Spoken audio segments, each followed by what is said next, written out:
Hi, I'm Innosight Senior Partner Scott Anthony, and I'm thrilled to be joined by the three co-authors of our recently released book, Eat, Sleep, Innovate. Let me briefly introduce each of them and then tell you what we're going to do over the next few minutes. So I'm joined by Paul Cobban, the Chief Data and Transformation Officer at DBS Bank. I'm joined by Natalie Painchaud, the Director of Learning at Innosight, and I'm joined by Innosight partner Andy Parker.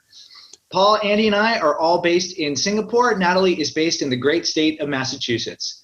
I'm going to spend just a couple minutes telling you the book's origin story and then tell you the key message in the book, and then I'll facilitate a conversation amongst the authors.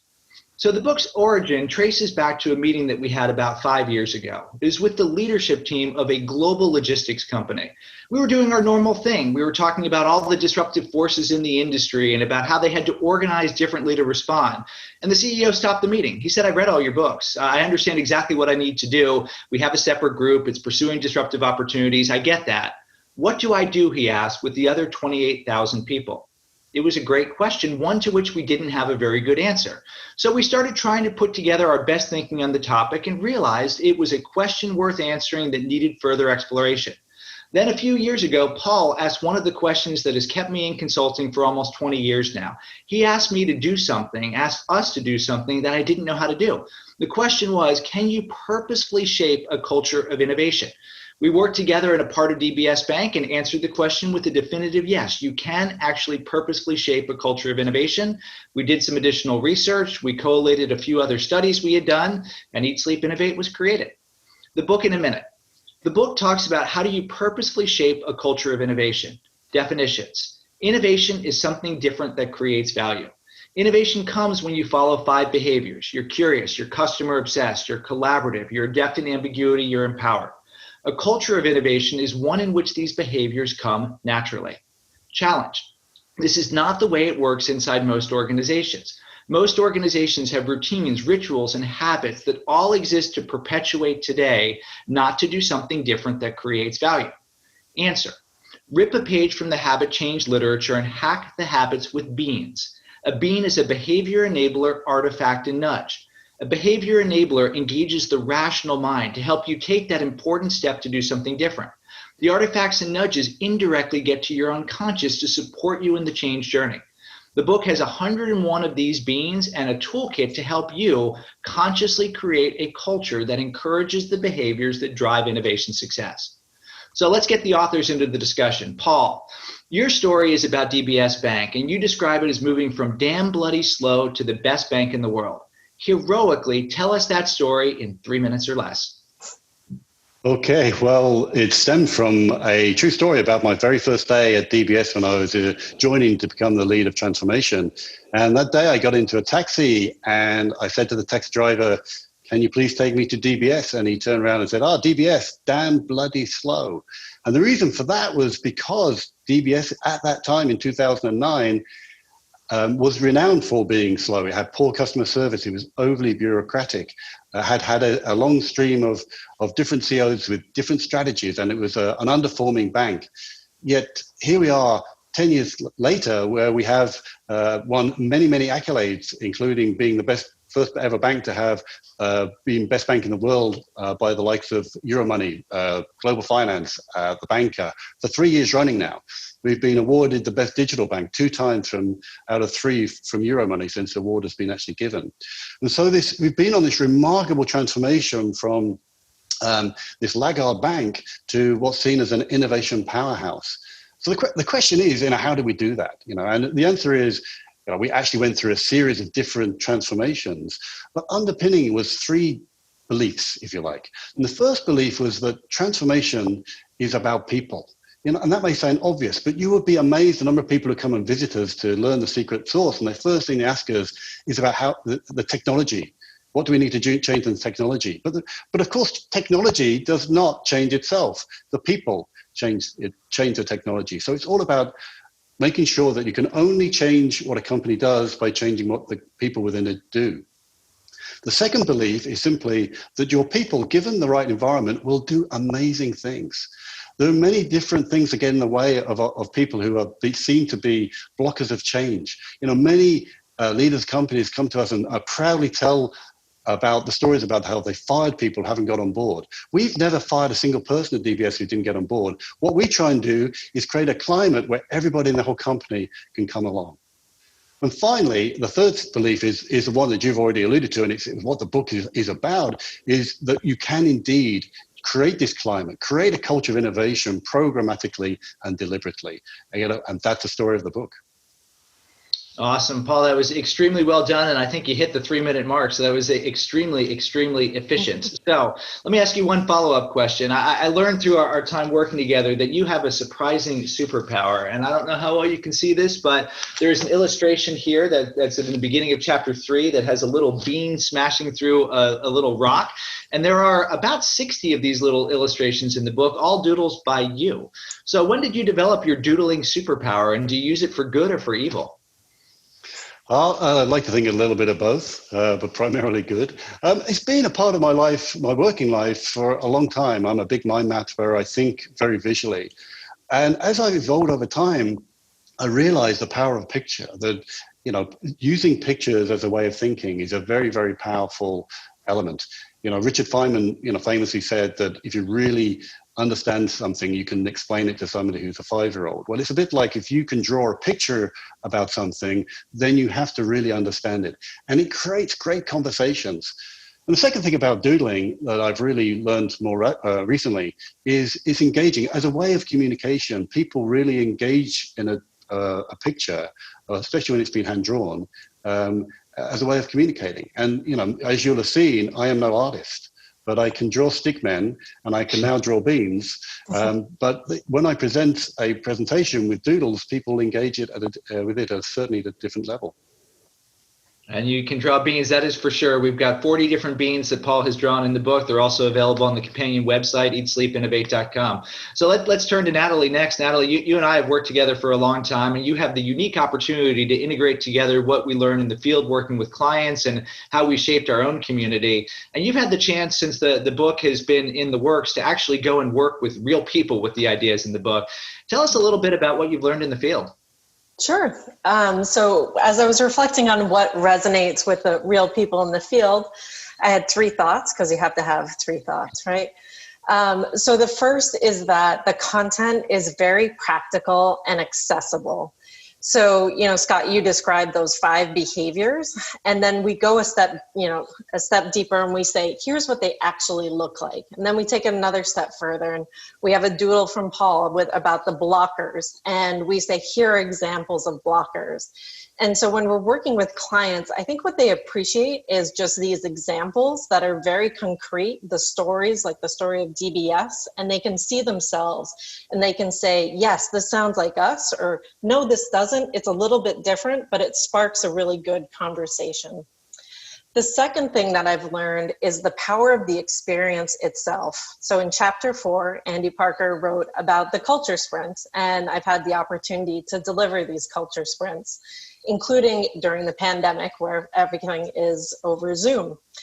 And the experience itself is one in which, as Paul said, it's all about the people. So the people in the sprint get very engaged and develop a sense of ownership.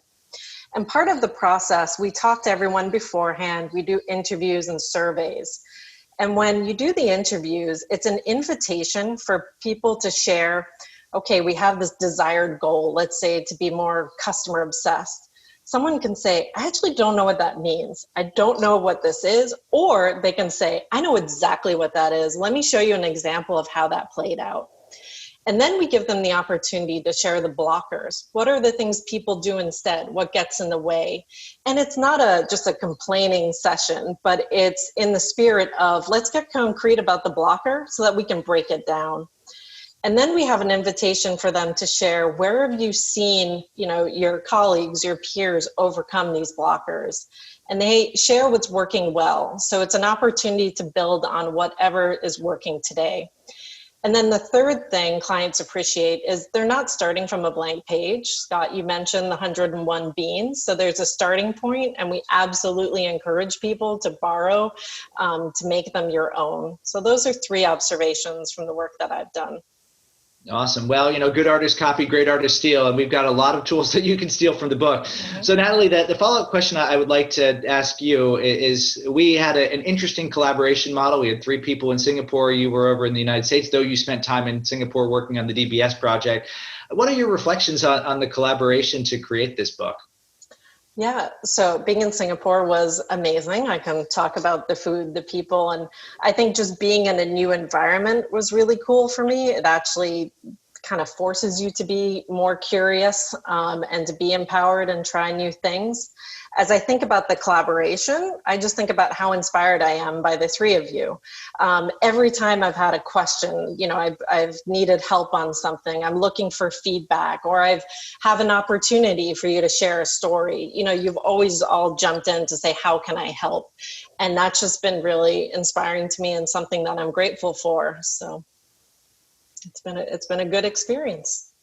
Fantastic. Well, let's turn next to Andy. Andy, Natalie mentioned chapter 4 of the book and the culture sprint. Tell us a little bit more about what she's talking about. What's going on in that chapter? Sure, I will do that. So chapter 4 really breaks down the process of a culture sprint. And we undertook a culture sprint back in 2018 with another Singapore-based company, Singtel. And so for context, Singtel is one of the world's largest telecoms companies. They've got some 700 million subscribers, but they're based here in Singapore. And they are in the midst, much like DBS, of a multi-year digital transformation.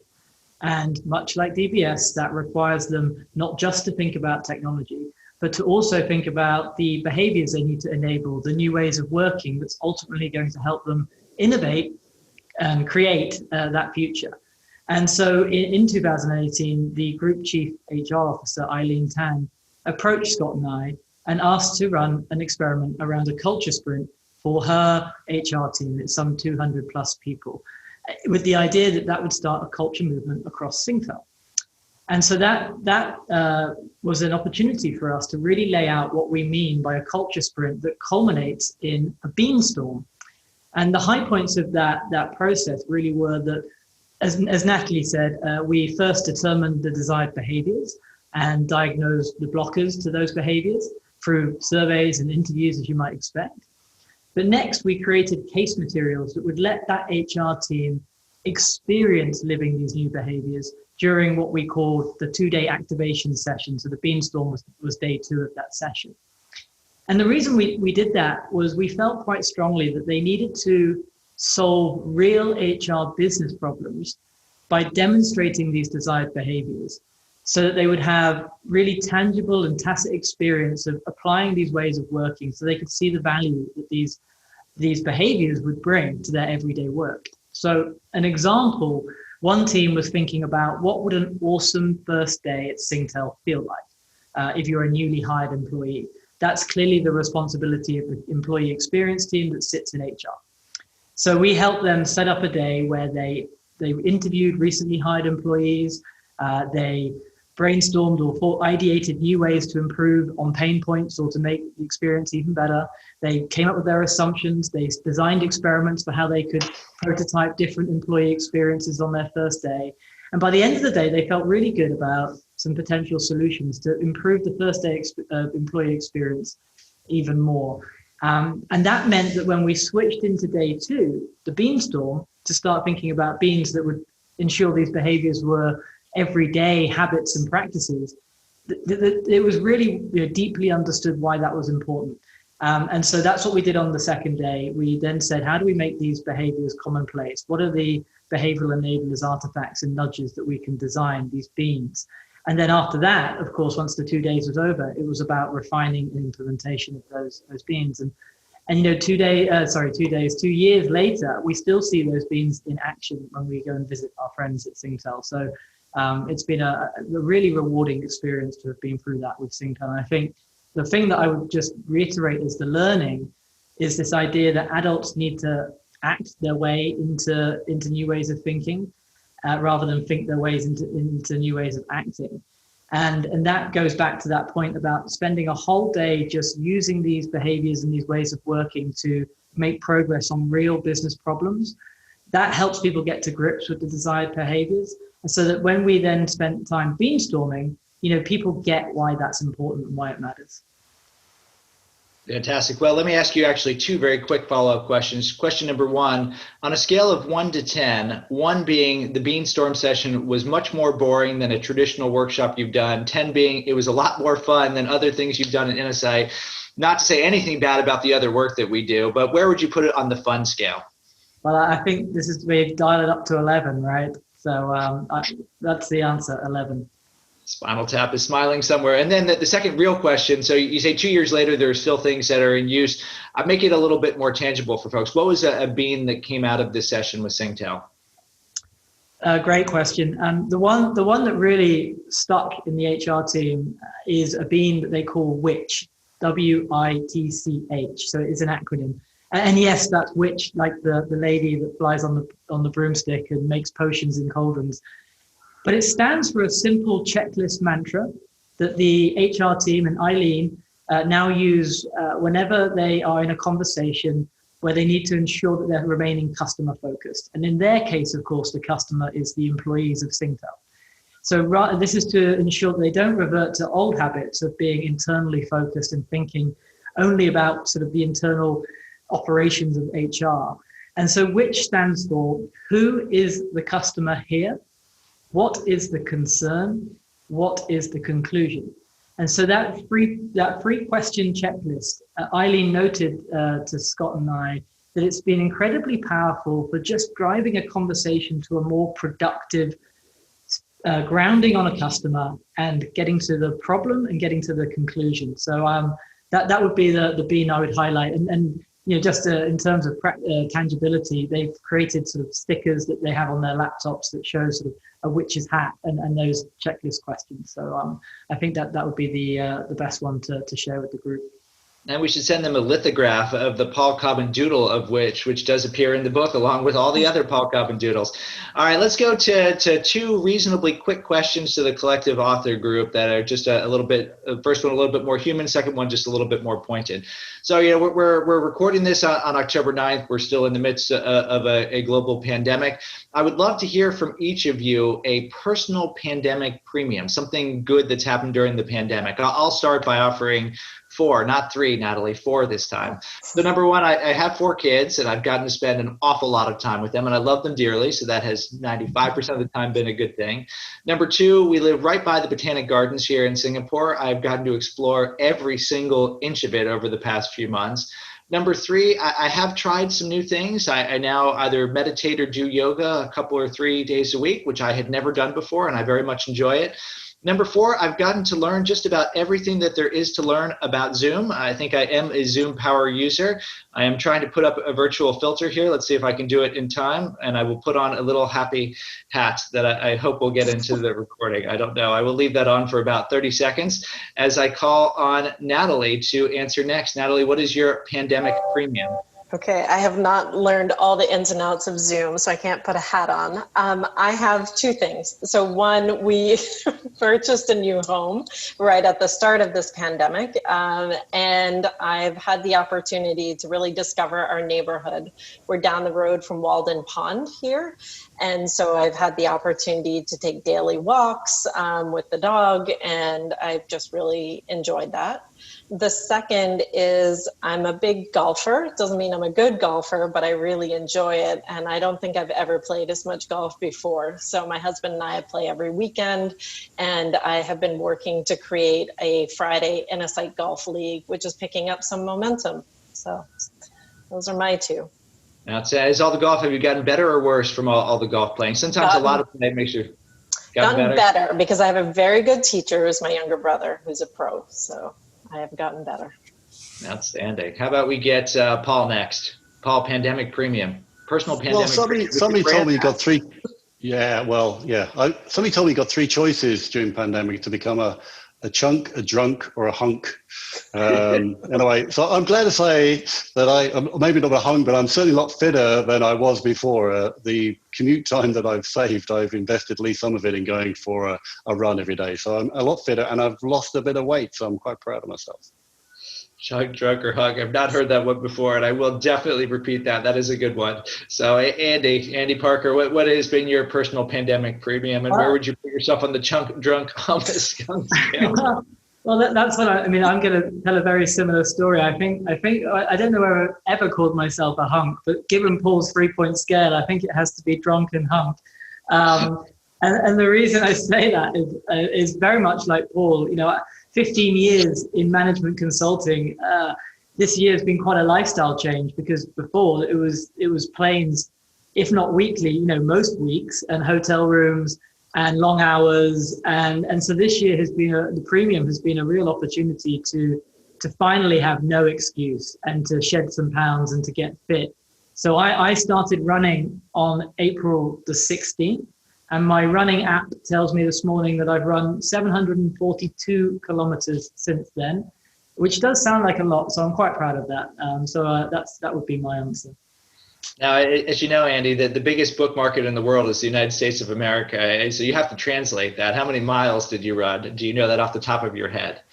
It's 1.6. So what's that? It's about 500 miles, just under. Very good. Well, let's keep with you for the last question for this author discussion. So I want to ask everybody, and I'll take the last word for this one, and we'll do it in inverse order for what we just did. So we'll do Andy, then Paul, then Natalie, then me. Okay. So Andy, question for you is parting words of advice for people who want to shape a culture of innovation in their team, group, department, or in fact, their entire organization. What guidance would you give them?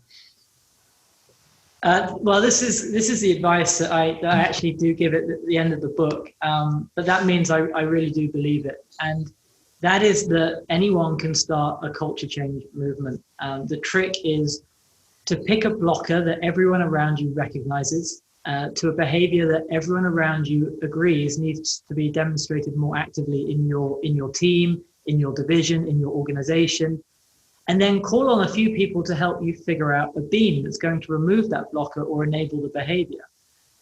Give it a go, launch it, see what works, change the things that don't, keep making it better and scale it up. And if you get it right, and the book, of course, will help you here and tell you how to do it, but those people around you will see the power that it has to change behavior. And before you know it, you'll have started a culture movement with the potential to do a lot more. So that's my advice. Paul, how about you? Yeah, well, the advice I give those leaders who come to see us looking for inspiration on how to drive a transformation is, firstly, as I mentioned earlier, is having the belief in your people. And if you're finding people around you who aren't getting on board, you are probably not creating the climate for change that is required, and you have to look at yourself first. And therefore, your role is to really focus on removing all those things that are getting in the way of creating this climate for change. Great advice. Natalie. I just love what Paul said. I think that's so true. My advice is get started. You've got great frameworks, tools in the book. So kind of the rational piece is taken care of, like the tools are there. The stories are there too. And the stories are from nonprofits, profits, large companies, small companies all over the world. So there's something that's going to connect with you. So encourage you to just be inspired by that, and just no time like the present. So, use those beans that we've given you as a starting point. Try it out, let us know how it goes, and then let us know how we can help. Fantastic. Well, I'm going to follow this theme of belief. I was really struck. We were very privileged to get some really nice words of endorsement for the book. But the one that really spoke to me the most was what Ed Catmull, the co-founder of Pixar, who wrote the book on the topic in Creativity Inc., said. He wrote, if you want to unleash more creativity in your organization, you can't simply tell people what you want. You need to create a culture that emboldens them to behave like innovators. And here's the important part. And you need to trust that this is what they want to do. So having this fundamental belief that within your organization, there lie innovation heroes that you need to release, harness, and amplify, in my mind, is the most important thing. I mentioned my 4 children before.